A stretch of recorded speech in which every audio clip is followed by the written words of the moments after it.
From the Newsroom at news.com.au.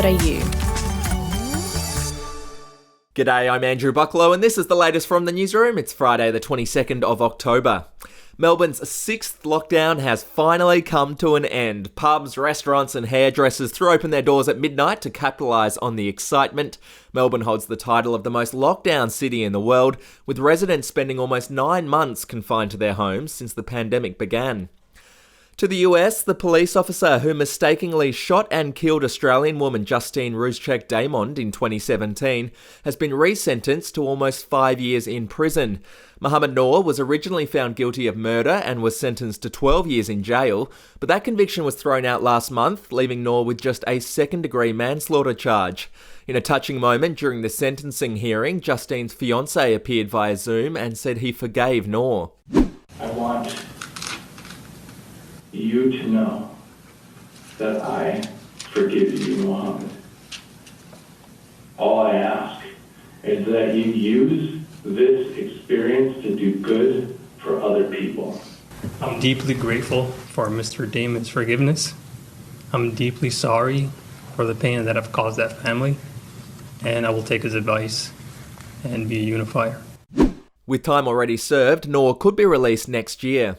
In other news, the largest triceratops skeleton ever unearthed has sold at auction for a whopping price. The 8-metre skeleton was found in South Dakota in 2014 and sold for $10 million to a private buyer. The skeleton is known as Big John and is 66 million years old. And there's a person waking up in Victoria this morning who could afford to buy 10 dinosaur skeletons if they wanted to. A mystery winner scooped the $60 million Powerball prize last night. The player was unregistered and Victorians are being urged to check their tickets. And in sports, Sydney is allegedly trying to pinch the Formula One Grand Prix from Melbourne. The F1 contract is up for renewal in 2025, and sensitive high-level talks are said to be underway within the New South Wales government to assess the feasibility of hosting the major event.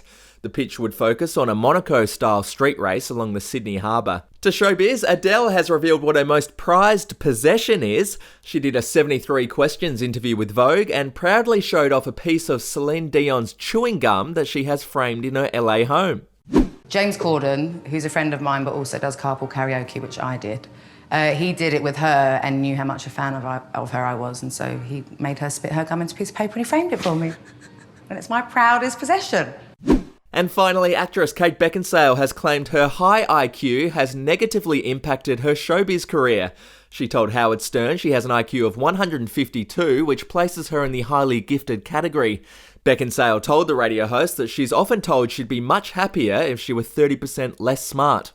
It's no good to me though. It's really not helpful in my career. I just think it's might been a handicap actually. I agree with you, Kate. I have the same problem. Well, that's the latest from the Newsroom. We'll be back with another update soon. Your update from news.com.au.